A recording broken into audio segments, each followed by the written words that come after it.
നേത്ര സംരക്ഷണത്തിന് നമ്മുടെ Ahalya. Ahalya foundation eye hospital, കേരളത്തിൽ എല്ലായിടത്തും.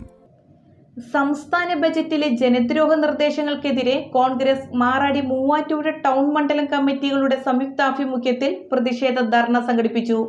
മാറാടി വില്ലേജ് ഓഫീസിനു മുന്നിൽ നടന്ന പ്രതിഷേധം Congress block president Sabu John ഉദ്ഘാടനം ചെയ്തു. സംസ്ഥാന ബജറ്റിൽ ഭൂനികുതി വർദ്ധിപ്പിച്ചതിനെതിരെയാണ് കോൺഗ്രസിന്റെ പ്രതിഷേധം നടന്നത്. കോൺഗ്രസ് മാറാടി മൂവാറ്റുപുഴ മണ്ഡലം കമ്മിറ്റികൾ സംയുക്തമായാണ് മാറാടി വില്ലേജ് ഓഫീസിന് മുന്നിൽ പ്രതിഷേധിച്ചത്. പ്രതിഷേധ ധർണ ബ്ലോക്ക് പ്രസിഡന്റ് സാബു ജോൺ ഉദ്ഘാടനം ചെയ്തു. നമുക്കറിയാം, ഏറ്റവും താഴെത്തട്ടിലുള്ള പ്രതീക്ഷയോടുകൂടി കാത്തിരുന്ന കാരുണ്യ ബെനവലന്റ് ഫണ്ട് പാവപ്പെട്ട രോഗികൾക്ക് ചികിത്സ നൽകിയിരുന്ന ഒരു ഫണ്ടാണ്. നമ്മുടെ പ്രിയങ്കരനായ മുൻ മുഖ്യമന്ത്രി ശ്രീ ഉമ്മൻചാണ്ടിയും നമ്മുടെ KM മാണി സാർ ധനകാര്യമന്ത്രിയായിരുന്നപ്പോൾ തുടങ്ങിയ ആ കാരുണ്യ പദ്ധതിയിലൂടെ ആയിരക്കണക്കിന് പതിനായിരക്കണക്കിന് രോഗികൾക്ക് ഇവിടെ ചികിത്സാ ധനസഹായങ്ങൾ നൽകിയിരുന്നതാണ്.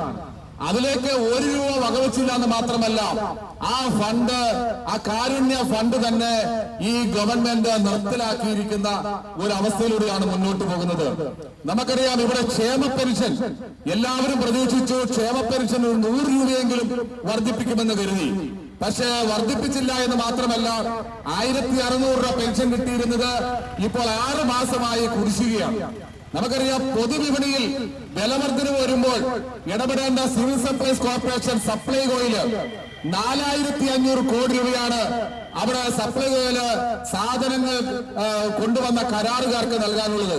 അതുകൊണ്ട് തന്നെ പൊതുമാർക്കറ്റിൽ വില വരുമ്പോൾ ഇടപെടേണ്ട സപ്ലൈകോ ഉൾപ്പെടെയുള്ള മാവേലി സ്റ്റോർ ഉൾപ്പെടെയുള്ള അത് സ്റ്റാറ്റ്യൂട്ടറി ആയിട്ട് നിലനിൽക്കുന്ന റേഷൻ കടകൾ ഉൾപ്പെടെയുള്ള സ്ഥലങ്ങളിൽ സാധനങ്ങൾ ഒന്നും ലഭ്യമല്ലാത്തതുകൊണ്ട് തന്നെ പൊതുമാർക്കറ്റിൽ വില, നിത്യോപയോഗ സാധനങ്ങളുടെ വില കുതിച്ചു കയറിക്കൊണ്ടിരിക്കുന്ന ഒരു അവസ്ഥയാണ്. സാധാരണക്കാരായ ജനങ്ങളെ ബുദ്ധിമുട്ടിച്ചല്ല സർക്കാർ അധിക വരുമാനം കണ്ടെത്തേണ്ടതെന്ന് അദ്ദേഹം പറഞ്ഞു. മുൻപ് ഇന്ധനവിലയിൽ സെസ് ഏർപ്പെടുത്തി ജനങ്ങളെ ബുദ്ധിമുട്ടിക്കുന്നതിന് തുല്യമായ നടപടിയാണിത്. വൻകിടക്കാരിൽ നിന്ന് 28,000 കോടി രൂപയാണ് നികുതി ഇനത്തിൽ പിരിച്ചെടുക്കാതെ സർക്കാർ സഹായിക്കുന്നത്. സർക്കാരിന് ലഭിക്കേണ്ട വരുമാനം പാവപ്പെട്ട ജനങ്ങളുടെ ബാധ്യതയിലേക്കാണ് വരുന്നതെന്നും അദ്ദേഹം കുറ്റപ്പെടുത്തി.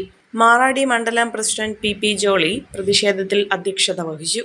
Panchayat president OP Baby, vice president Aji Saju, block ഭാരവാഹികളായ Eby Paul, Biju Pulikkan, Saji T Jacob, AK Narayanan, Jolly Mannur, Sinija Sanil, Ummer Makkar, Salim Chalil, Rajitha P, Shaji Palappuram, CP Faisal, Suja Shinu, AP Saji, Biju Kuriakose, Jibi Mannathukaran, Nishad Muhammad, Mathews Kariya, OM Mahin, Saji Mathai, Jaison CV എന്നിവർ പങ്കെടുത്തു. Omania mobiles, AM road, Perumbavoor, PO junction, Muvattupuzha.